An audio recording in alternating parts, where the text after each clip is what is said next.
Hi, I'm Susie Garden, and this is the Ageless and Awesome podcast.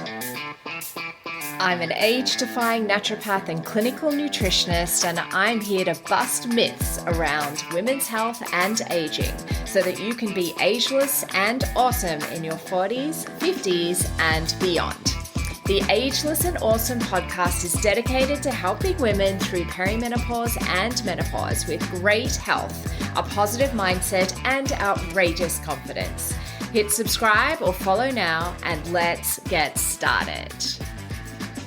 Hello, gorgeous one, and welcome to this week's episode of the Ageless and Awesome podcast. This week I'm focusing a little bit more on weight loss because obviously I speak to people, men and women, every week because I also work with men. I know I don't talk a lot about that, but because I love working with women in perimenopause. I love working in weight loss, and often I'm either working with couples or men independently that clearly aren't in perimenopause, but in midlife and wanting to lose weight. Or even actually, I've got a couple of guys in their 20s at the moment as well. So I want to talk a little bit more about weight loss and specifically the 5 things that stop weight loss in perimenopause. And I'm going to get straight into it. So let's talk about number 1, and these are not in any particular order, but I always like to put this one in number 1 whenever I talk about this, which is actually mindset, because it's something that can impact any of us at any time, and myself included. If I'm not in the right mindset for anything, then it's just not going to happen. There's this great old, I think Henry Ford gets attributed to this. I don't know if it's actually him or not, but it's whether you think you can or you think you can't, you're right. And I find this to be especially true. I speak to a lot of people in the pre-screening calls about their challenges, I guess, any medical conditions, but specifically challenges and their weight loss journey. Because many people who I'm speaking to have been on and off different kinds of weight loss plans all of their lives.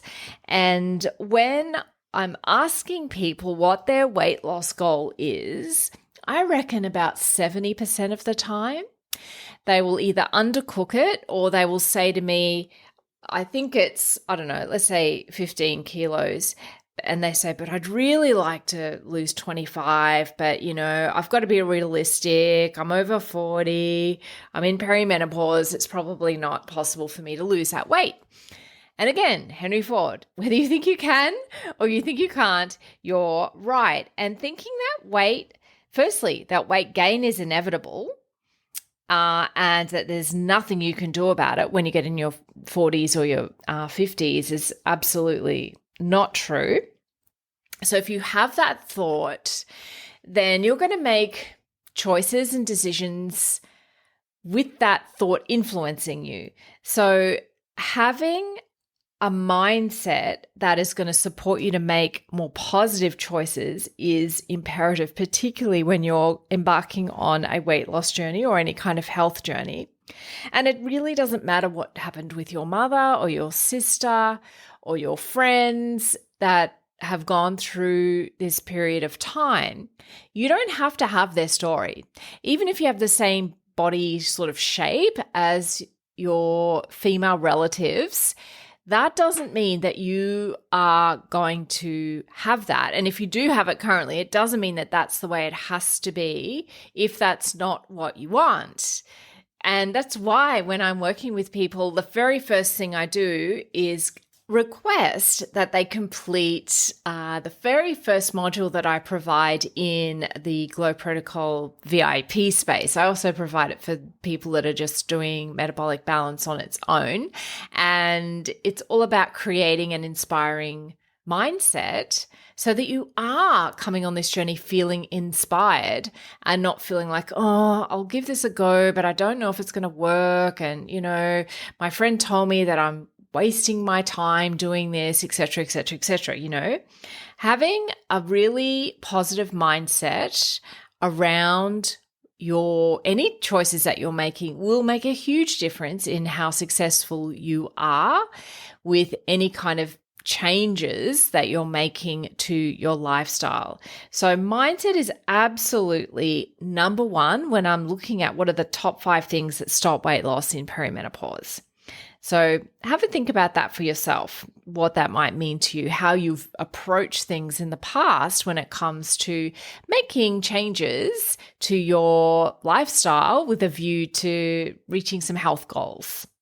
So number 2 of probably the second thing, which I think is really important when it comes to stopping weight loss in perimenopause, is the hormonal changes that happen.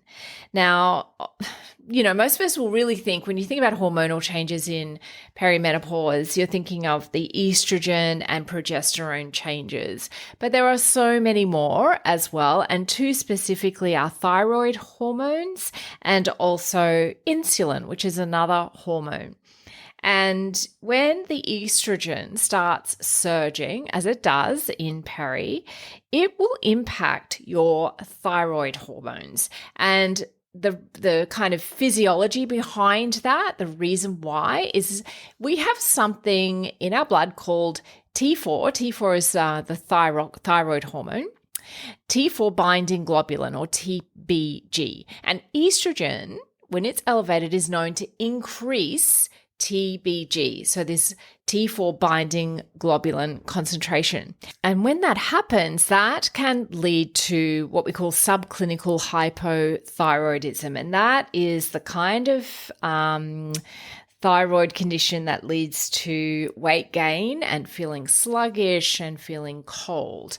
And that, we get these these estrogen surges in perimenopause that can cause this. So therefore, you can get this blocking of weight loss and a lack of motivation, a whole bunch of other things that happen in hypothyroidism because of the hormonal changes of estrogen. The other thing is insulin.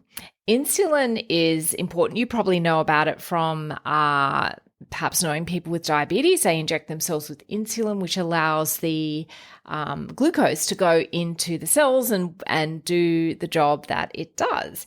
And when we hit our 40s and 50s, now perimenopausal years, that we can become insulin resistant, that insulin doesn't work as well as we need it to.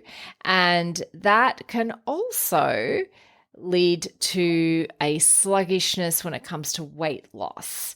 So we want to make sure our insulin and glucose are beautifully balanced so that glucose metabolism is working well. It gives you energy.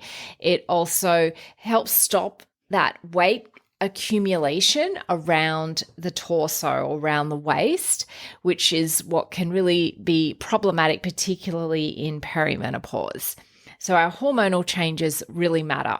And that's why doing some of the things that you used to do, this is another common thing that women say to me, is I'm doing all of the things I used to do to keep my weight stable, and it's just not working anymore.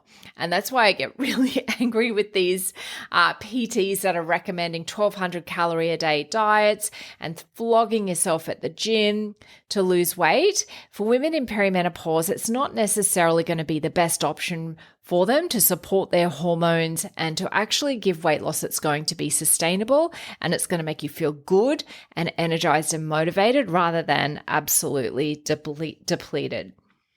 Number 3, when I'm looking at the things that stop weight loss in perimenopause, is the lack of sleep. And this happens because our progesterone drops away and that can cause sleep disruption. And the thing is with sleep disruption, if you've listened to the podcast for a while, you may have heard me talk about this before.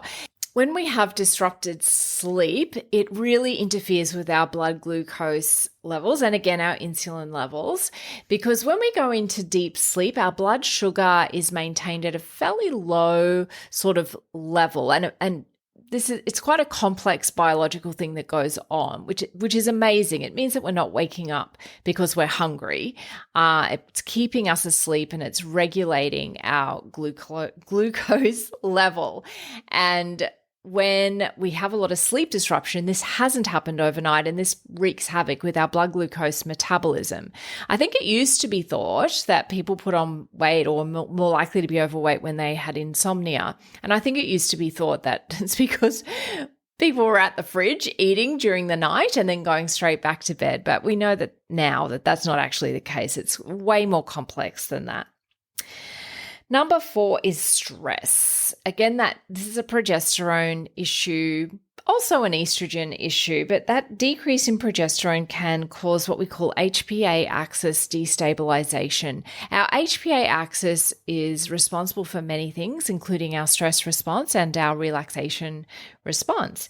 And so it means that perhaps sometimes for many women, coping with stress can be a little more challenging than in their 20s and 30s. And so when we're in that stress response, our cortisol levels, which is one of our stress hormones, is cortisol, can be increased, and that interferes with our blood glucose metabolism, and it also promotes weight gain, again, around the waist. Awesome. And that can be a real problem when it comes to blocking weight loss as well and promoting weight gain. So stress is another big one. The final one I'm going to talk about today is inflammation. And the thing is, our estrogen is such an important hormone to us women, and it has an anti-inflammatory effect. So when we start getting that decrease in insulin, we can get an increase in inflammation. And that can manifest as so many things. It can manifest as brain fog. It can manifest as joint pain, muscle pain. So many things. And that increase in inflammation also is a blocker to weight loss. And guess what?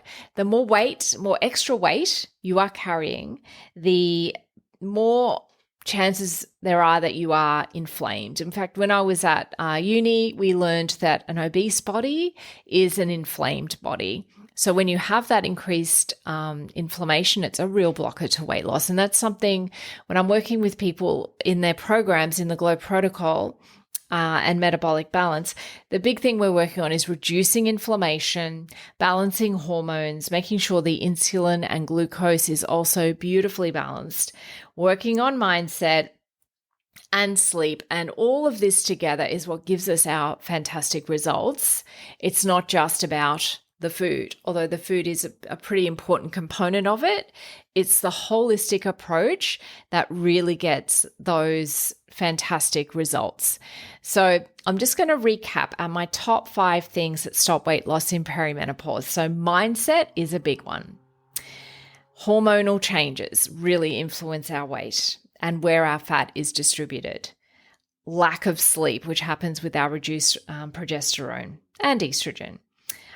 Stress and not managing our stress, and having increased inflammation in the body, generally related to decreased estrogen, but also if you are already carrying some extra weight, then that will also contribute to it. So I hope this has been helpful, and that if any of these apply to you, that you may think, well, what can I do about it? I've got lots and lots of podcast episodes which look at a number of these different things. So just go back through the catalog and check them out. Otherwise, if you're wanting to book in for a pre-screening call with me to discuss, what personalized sort of approaches we can take, more than happy to have a chat. You can just click on the link in the show notes and book in your free chat with me. I hope you've been having a great day. If you celebrate Easter, happy Easter for this weekend. I'm recording this in the week of Easter 2024, and I will be back on Thursday for Q&A. Have a good week. Thanks so much for joining me today on the Ageless and Awesome podcast. If you liked today's episode, please make sure you click the little plus button if you're on Apple Podcasts, or the follow button if you're on Spotify, so that you can get each new episode delivered to you every single week. If you like free stuff, and who doesn't, then head over to susiegarden.com and grab my 8 essential age-defying secrets every woman over 40 should know right now. Or if you'd like to continue the discussion, head over to Instagram and DM me at Susie Garden Wellness. I'd love to connect with you.